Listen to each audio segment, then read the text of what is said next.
Well, yeah, good topic. It's so timely, right? Cold air funnels, how many of those have we had as of late? Seems like a lot. I know, and you've never done a Morse code on that. No, new topic, and it was a weekend of funnel cloud reports.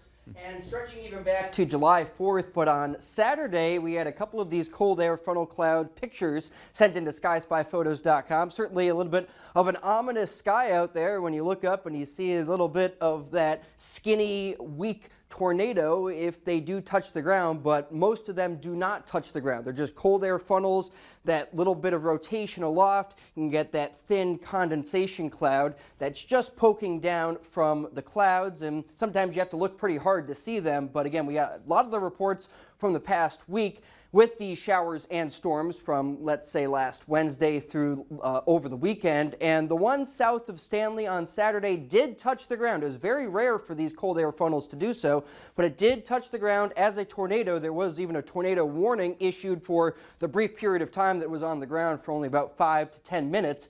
And there's the video of it, but it unfortunately did do some damage at a farmstead near Belden in Mountrail County. But that was, again, a cold air funnel cloud. You look up, you see this really skinny condensation funnel, and the specific unique meteorological characteristics that were in place to form these were with us for numerous days when we had these showers and storms because of a lingering upper level area of low pressure. So low pressure, the winds spin counterclockwise, and you can see that on the radar and satellite loop from Saturday and Sunday. Look at that spin, that upper level low rotating right around the region that sparked the showers and storms and provided that spin in the atmosphere, one of the ingredients for these cold air funnel clouds to form. So you have that upper level low in place, a dip in the jet stream, there's cold air aloft. So about 10, 15,000 feet above our heads, very cold air, whereas that sun is warming the ground. So you get this temperature differential from the ground to not too far up in the atmosphere, and that creates an unstable air mass.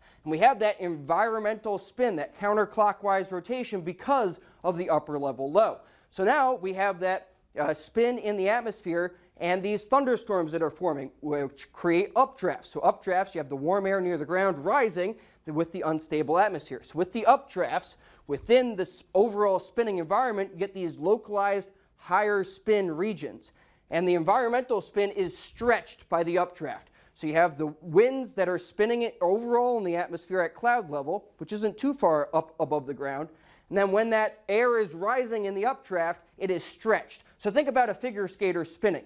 When they have their arms outstretched and then they bring them in, they're spinning faster. So that spin, when the spin is stretched, the speed increases. So the figure skater analogy, when their arms are brought in within their body, they're spinning a lot faster. That can localize that spin to be faster in the atmosphere, and you can get that funnel cloud to drop down from your cloud. So again, it's just you have the environmental spin in the atmosphere because of the upper level low, the unstable atmosphere, and then those very localized areas of faster spin, the updraft within some of these non-supercell thunderstorms just proliferates that threat for seeing these cold air funnel clouds. So the spin in the atmosphere is in meteorology, we refer to it as vorticity. I've talked about this on Morse Code of Weather before, and you can see those localized higher areas of spin or vorticity in the atmosphere passing right over North Dakota as we went through the weekend. So that allowed for that spin in the first place to be in our region, and then when it gets stretched by those updrafts, that allows for the spin to go faster and for these funnel clouds to form. So you get the cold air funnel cloud formation schematic here. You get the updraft from the thunderstorm, stretching that vorticity, stretching that spin, forming the funnel cloud. But that's very different because that's without a supercell thunderstorm present. A supercell thunderstorm would allow for a tornado to form on a kind of how it typically forms. And that's when you have this big spinning updraft within your cumulonimbus cloud. The wind shear needs to be in place, the instability, all of these factors going into our traditional tornado formation within this big rotating updraft, what we call a mesocyclone, or that big cumulonimbus cloud, the supercell thunderstorm. and that is when you can get the wall cloud to drop down and then your tornado.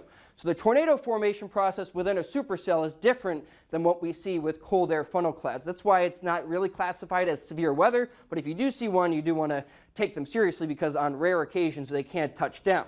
So the way that we can predict them is with this non-supercell tornado parameter, and that was lighting up in North Dakota on Saturday for seeing that environmental spin because of the upper level low, and then just enough of that being stretched to spin faster to create the cold air funnel clouds. The cold air funnels are most common in the spring and fall, but they can't happen in the summer when we have that upper level area of low pressure, the cold pool of air aloft. So on Saturday, this was the sounding when the National Weather Service launched the weather balloon. It was 78 degrees at the ground. But then you go up to 10,000 feet above our heads, it was at freezing, 32 degrees. So that's called the lapse rate, how quickly the temperature decreases with height. And that really dictated that we had an unstable atmosphere in place.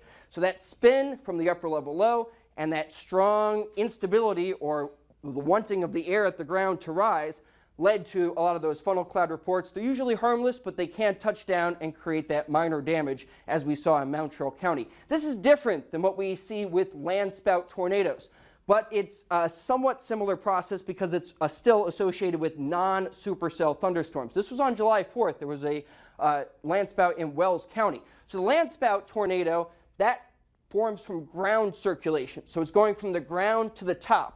Whereas with the cold air funnel, all that spin is aloft in the atmosphere. Both of them are usually pretty short-lived. They're often very difficult or impossible to detect on radar. So that's why spotter and public reports are very important. So sometimes a special weather statement will be issued. The tornado warning would be very short-lived.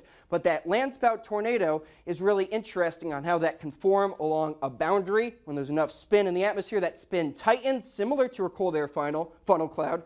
The spin speeds up along that boundary, and you can get these landspout tornadoes to form. You can get a lot of these different weird or scary looking clouds. Some of them are just scud clouds associated with thunderstorms. Some are wall clouds that can then go on to produce tornadoes. So you got to be paying attention to what's out in the sky. Look up at the clouds. If you see that cold air funnel cloud, it could mean something is coming, but usually they're pretty harmless, short-lived. But we had a lot of them in the region this weekend, and with that upper level low in place, that allowed for that spin to be in the atmosphere.